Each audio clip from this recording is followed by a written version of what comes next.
Então aqui com a gente hoje de novo, com a colaboração do Guilherme Manfredini, vocês já conhecem aí, e meu amigo Denis, tá? Olá a todos. A gente falou ontem para vocês, né? O que é o GFRP, como que ele tá chegando no Brasil. Isso é mais velho do que andar para frente lá no exterior. E a gente trouxe aqui Guilherme, que é quem fez a pré-norma aí.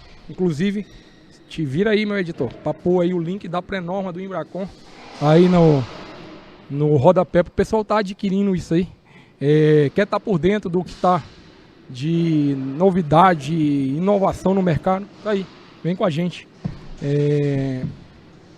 Guilherme participou e está participando agora também do comitê. E o Denis, que tem uma experiência em obras e vai poder agregar muito com a gente, com essa visão dele de estar dentro da obra aí, estar executando essa parte toda. E aí a gente pode, junto com a opinião de vocês que vão estar colaborando aí com a gente, perguntando, interagindo. E eu vou te pedir uma coisa: se o conteúdo está sendo relevante, está te agregando, dá um like aí pra gente. Você vai estar pagando o garçom, vamos dizer assim, que está trazendo as informações, trazendo inovação aí para você estar por dentro das tendências aí e desse material que não é mais tendência no Brasil, já é uma realidade e vai se tornar cada dia mais usual nas obras aí. Você vai estar à frente de tudo isso, sendo pioneiro junto com a gente, tá? Vamos lá. Tem mais alguns detalhes aqui, algumas perguntas para fazer para o pessoal. E você pode deixar a tua pergunta aí também. Os vergalhões Vergraf, aí chega na parte que o pessoal quer saber, tá todo mundo esperando. Vergalhões Vergraf, eles são mais caros que o aço? Como que tá essa relação de preço do Vergraf com o aço aí para o consumidor final? Com o desenvolvimento dos materiais compostos de polímero reforçado com fibras, aconteceu uma redução no preço. E hoje em dia eles são bem competitivos com o aço. Então, quando iniciou a produção das barras poliméricas, dos vergalhões, o custo era elevado, porque não se conhecia, né, o comportamento do material, como que era a composição certa, o teor ideal de fibras, resina. Então, teve várias pesquisas, estudos, obras sendo feitas desde lá dos anos 60, e hoje em dia, né, com todo esse avanço e todo esse background que já existe, tanto na área de conhecimento das propriedades do material, quanto materiais inovadores que são aplicados ali na composição da resina, por exemplo, o custo ele foi se diluindo ao longo do tempo. Então, hoje em dia, tu consegue ter um material que tem uma resistência, um desempenho satisfatório, uma resistência à tração que supera, né, a resistência à tração do aço, por exemplo, e além de outras propriedades intrínsecas de uma barra de FRP, como a não ocorrência de corrosão, e mesmo assim o custo é bem equivalente hoje em dia a uma barra metálica em termos metro por metro, né? Eu gostaria de aproveitar e pegar o gancho do Guilherme aqui e trazer um pouco do que ele acarreta dentro de uma obra civil, né? Na aplicação prática ali. Por ser competitivo no mercado, ele ainda traz algumas vantagens em relação às barras convencionais de aço. Um exemplo, o deslocamento dela dentro do canteiro de obras, por ter um peso relativamente bem menor que é o peso do aço, se torna muito mais simples, entendeu, Lércio? Então, assim, se um colaborador precisar deslocar ela em terreno plano, de um local onde ela está armazenada até o local onde vai ocorrer a armação metálica, onde vai ocorrer o uso dela, de fato, é muito mais fácil. Vamos trazer como exemplo do piso que a gente fez aqui próprio. Se fosse necessário a gente fazer um deslocamento de aço do material que era utilizado para fazer essa armação, a gente ia precisar de no mínimo aí um caminhão de pequeno porte, concorda comigo? Concordo. Aqui a gente trouxe uma caminhonete picape convencional. Então, assim, todo o material que foi utilizado para armar esse piso industrial aqui, com carga projetada de 10 toneladas por metro quadrado, foi trazido assim em uma caminhonete convencional que qualquer pessoa tem em casa. Então a gente já ganha com essa mobilidade, é um preço menor de frete que ele traz acarretando também, então ele é competitivo em relação a valor com o aço, mas traz outras vantagens, né? Se for fazer um pavimento que tem vários andares, né? Um edifício de vários andares com pavimento tipo, essa içada também no tempo de grua vai ficar bem mais leve, até se você quiser levar por eventualidades em elevador, colaboradores sobem com esse material de maneira muito mais rápida e eficiente. Então ele pode ser competitivo ao aço, não tão uma diferenciação de preço muito assíduo assim de primeiro momento, né? Ele está competitivo, mas traz junto consigo vantagens que conseguem deixar ele assim mais atrativo para o consumidor também. Então não é só a questão da corrosão não, a questão da densidade dele aí, vamos dizer assim, influencia muito na trabalhabilidade dele na obra. Sim, no manuseio de forma geral. De forma geral. Exato. Você falou aí de tempo de grua, tempo de guincho, de muque, de içamento desse material.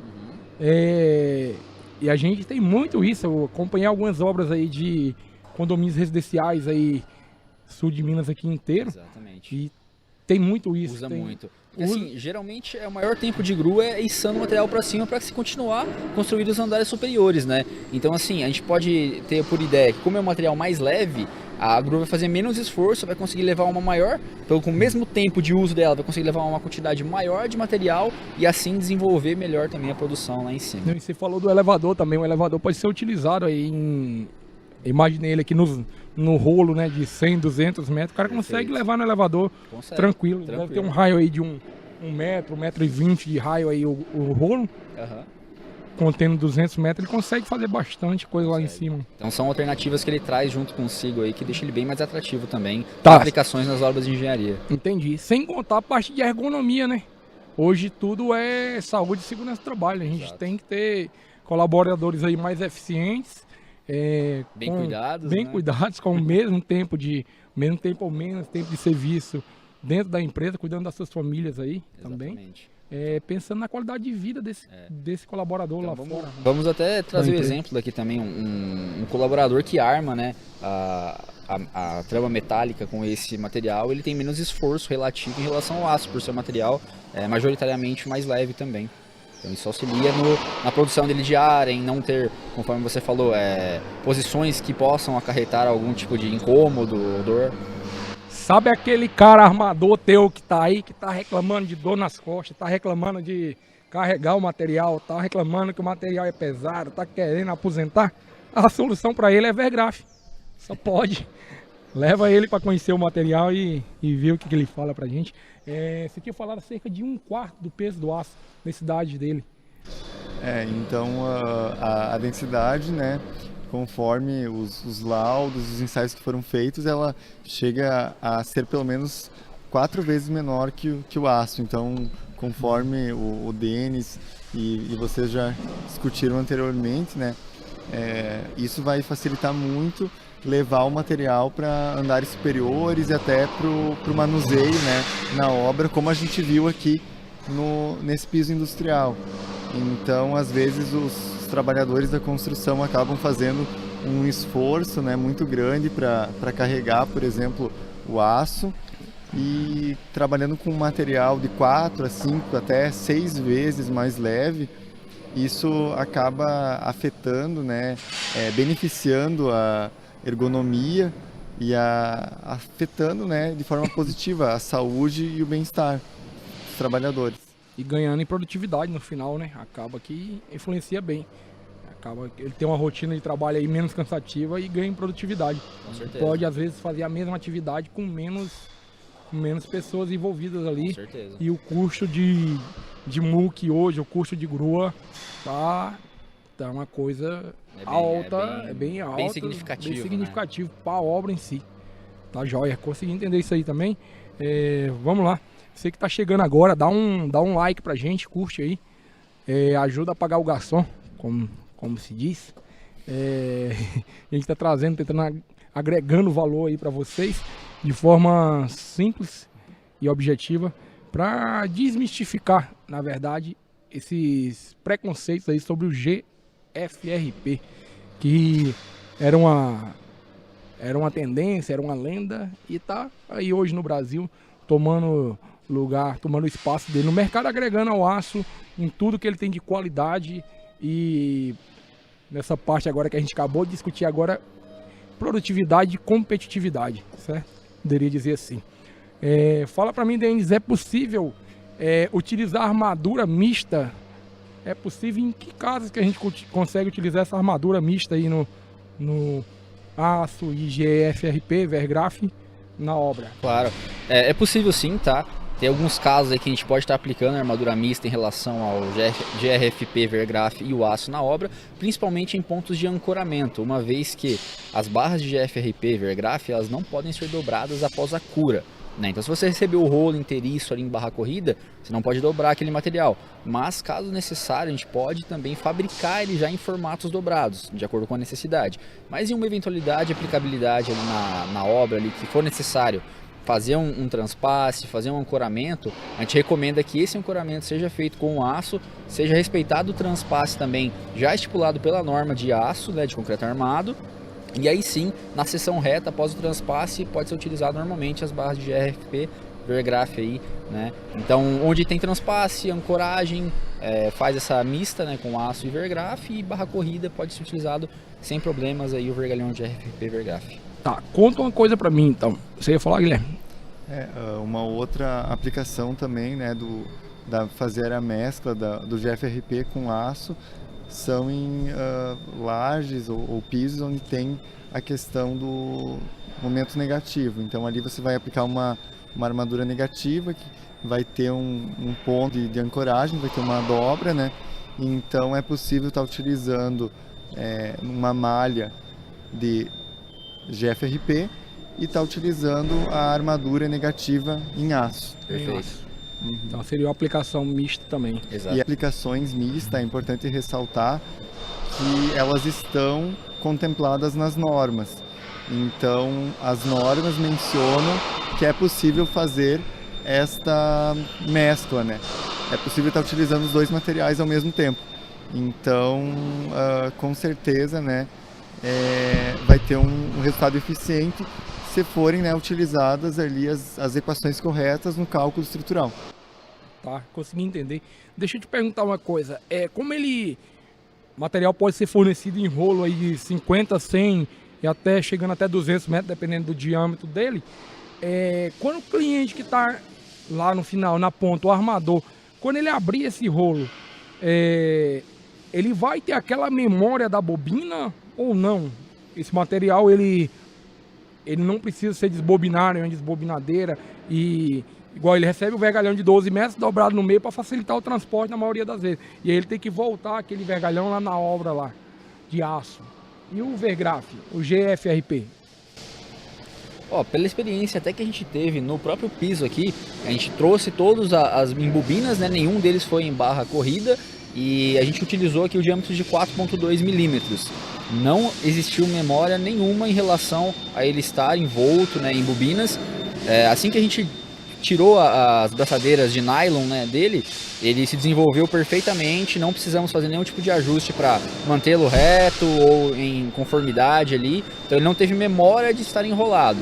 Obviamente a gente tem um limite máximo de bitola, onde ele pode ser, né, armazenado dessa forma em bobinas, mas dentro desse limite nenhum deles guarda memória e pode ser aplicado assim que desenrolado. Entendi. E como que é feita a montagem desse vergalhão na obra? A gente tinha falado anteriormente aí das ferramentas, o ferramental. Aí vocês falaram para mim, não, o pessoal vai utilizar as mesmas ferramentas. Ele vai cortar com a turquesa vai conseguir cortar, vai cortar com o tesourão, a maquita e tal. Vai utilizar as mesmas ferramentas. Mas e a montagem disso na obra em si?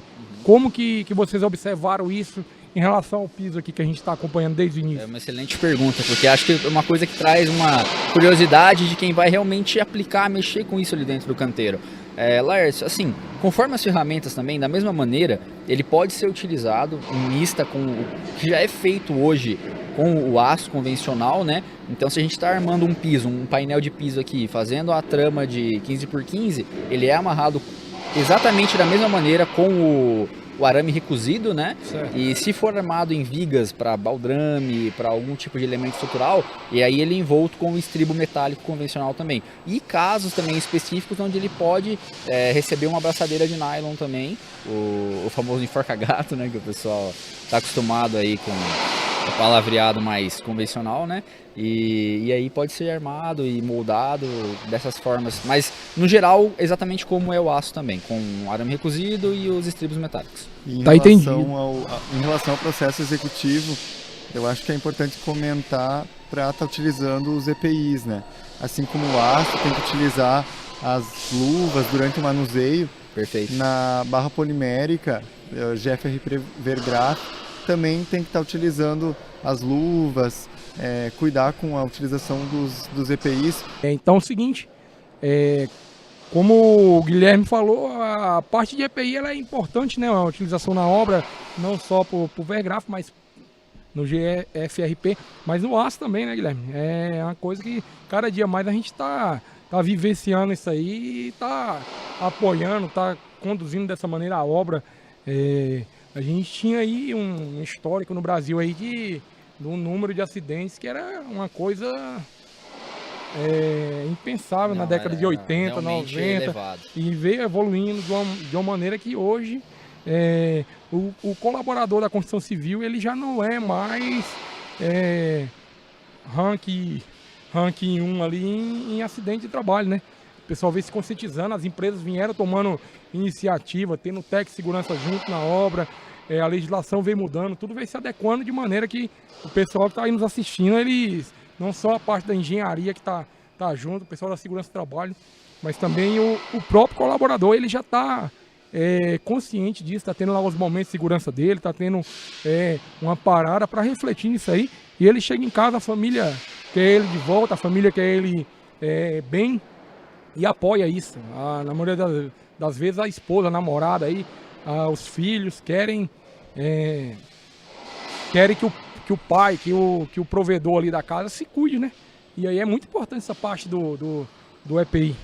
Como que você vê isso, Denis? Você que estava na frente de obra aí, lá em Extrema, frente de muitas obras, como que você vê isso lá na... É perfeitamente indiscutível, assim, você manter um quadro de colaboradores sem ter segurança necessária para eles, né? A gente sempre brincava, colaborador é quem constrói, então ele vem em primeiro lugar. Sempre parlamentar de capacete, luva, óculos, a vestimenta correta para cada tipo de aplicação de material. E isso não difere em relação ao Vergraf. A gente recomenda também que ele esteja paramentado da mesma forma, para que ao final do dia ele termine o serviço com aquela sensação de dever cumprido e íntegro, sem problema nenhum, e volte para casa para realmente ter o seu merecido descanso. Então, assim, segurança no trabalho dentro da construção civil é algo muito importante, que a gente não brinca, e a gente traz isso também para o Vergalhão de GFRP e Vergraf. Tá joia, tá joia. E aí, pedindo a você que está acompanhando a gente aí desde o começo, né?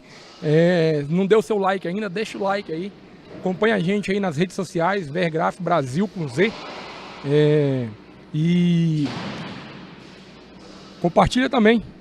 Pega a setinha aí, o aviãozinho, manda para aquele amigo engenheiro que está aí junto contigo, aquele pessoal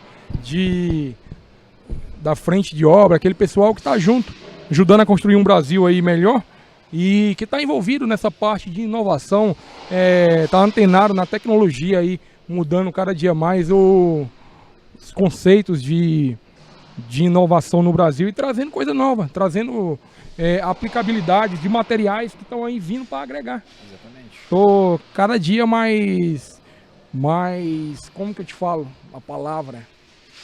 Tô cada dia mais admirado do potencial do material em si, conhecendo ele aos poucos e tal, e dos casos de substituição, de tudo que a gente vem acompanhando aí durante esses dias. E você também vai gostar, você vai começar a ver várias aplicações que esse material é viável, que esse material é diferencial em relação ao aço, em casos também que ele vai trabalhar junto com o aço, que Exatamente. você vai ganhar em custo, você vai ganhar em hora homem, você vai ganhar no manuseio dele em si. Então, acho válido também você, como diz, pagar o garçom, dando like aí e mandar isso para frente. Manda isso para pelo menos 3 pessoas aí que estejam contigo na frente de obra, que estejam contigo no escritório aí de engenharia. E o pessoal vai ganhar muito com isso aí. A gente promete dedicar aqui, trazendo informação, coisa nova para vocês. E uma pergunta aqui para passar para vocês. E assim, qual que é a resistência à tração e o módulo de elasticidade das barras Vergraf. Ô, Guilherme, qual a resistência à tração e o módulo de elasticidade das barras de GFRP Vergraf? E aí, vou jogar essa no peito do Guilherme, já que ele teve à frente aí do guia de aplicação aí da Embracon, né, que é a pré-norma brasileira aí, baseada em normas internacionais aí. Então o negócio vem com a qualidade, um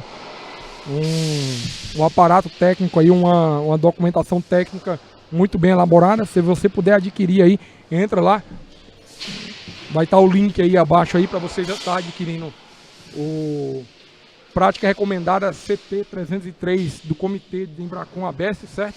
E o Guilherme tá lá, o Guilherme faz parte disso aqui, desse trabalho. Nosso diretor também, nosso CEO Silvio também faz parte desse trabalho.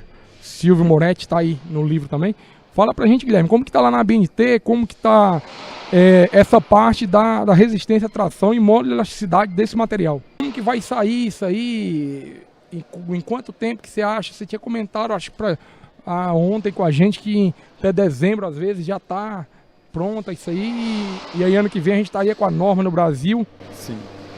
Então, o guia do Embracon, ele foi publicado, né, em novembro de 2021. E no Comitê Técnico 303 participaram algumas pessoas, né, e representantes de empresas. E baseado nesse guia do Embracon, foi iniciada então a escrita da norma. Então o texto, ele foi da norma que está sendo escrito, pegou como referência o guia, a prática recomendada. E as mesmas pessoas, muitas das pessoas e representantes de empresas que estavam participando do Comitê Técnico 303, eles estão participando também do comitê da ABNT para fazer a redação da norma.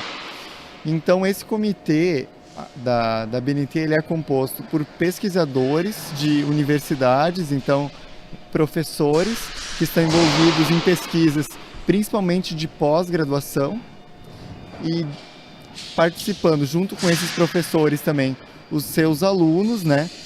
Alunos que fazem pesquisas com o material. Também fazem parte já alguns representantes de empresas que trabalham com materiais compósitos, ou representantes de empresas que trabalham com os produtos só fibra ou só resina. Então é toda essa cadeia, né?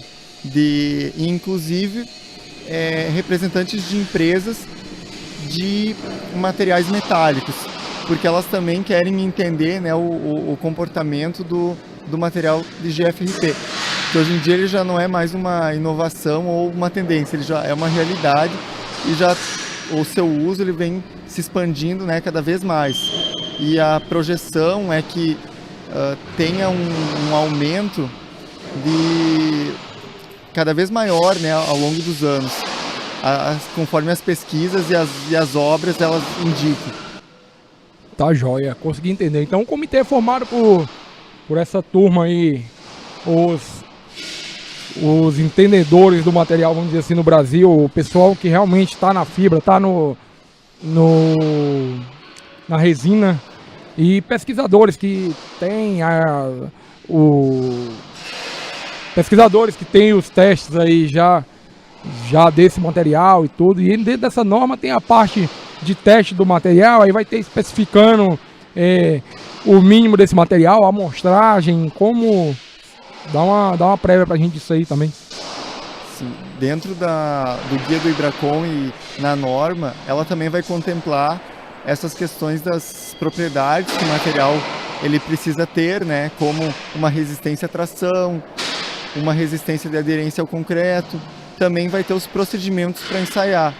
Como que eu vou fazer um ensaio de resistência à tração, como que eu vou fazer um ensaio de aderência, e todos os demais ensaios, né, para avaliar a durabilidade, as propriedades e as normas para determinar então a área de armadura que eu vou precisar. Então, para vocês que pegaram aí nos finalmente, Até dezembro a expectativa é que a norma esteja pronta aí para consulta pública e que ano que vem a gente já esteja trabalhando com essa norma BNT. Aí começa a adequar tudo da parte de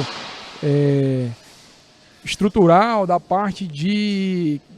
Estrutural não. A expectativa é que até dezembro, então, essa norma esteja pronta aí para consulta pública e ano que vem a gente já começa a trabalhar com essa norma já. Então, creio eu que os softwares que existe hoje aí, que o pessoal utiliza muito, eles vão ter essa adequação meio que de imediata. Saiu a norma, o software vai ser meio que obrigado, porque não é mais tendência, é uma realidade já. O material está aí, o material está para ser usado. A gente está usando em cima da pré-norma, fazendo os cálculos em cima da pré-norma. Então esse software, esse pessoal vai estar tudo envolvido também nessa mudança aí.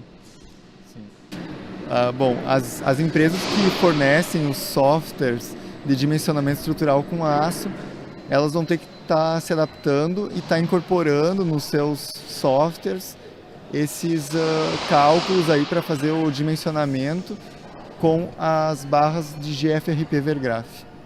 Beleza, beleza. Então, já que a gente vai ter dentro dos softwares aí no Brasil aí a opção de aço, ao invés do cara calcular o estrutural de aço, ele vai colocar lá GFRP e as características da norma, do material, tudo vão estar lá adequadas nesse material, ele já vai projetar nesse material, então vamos ter projetos aí no Brasil em GFRP, o que der para ser 100% e o que não der em estrutura mista, onde haja o ganho por conta das características técnicas dele.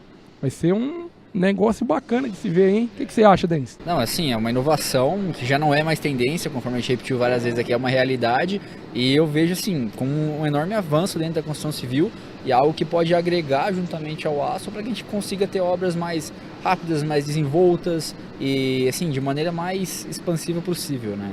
Então eu vejo com bons olhos e vejo que é algo que vem somente para agregar valor dentro do mercado da construção civil. Tá joia, tá joia.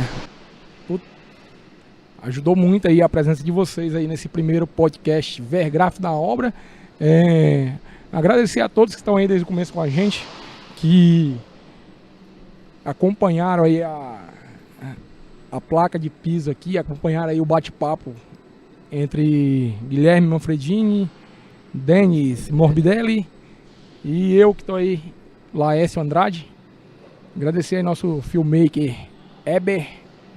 E pedir para vocês, mais uma vez, dá o like aí pra gente e encaminha essa mensagem, esse link aí para pelo menos 3 pessoas que estejam junto com vocês aí, para gerar valor para essas pessoas, para elas estarem dentro dessa não mais novidade, falo repetindo aqui o que o Denis falou, não mais novidade, essa realidade aí da construção civil no Brasil.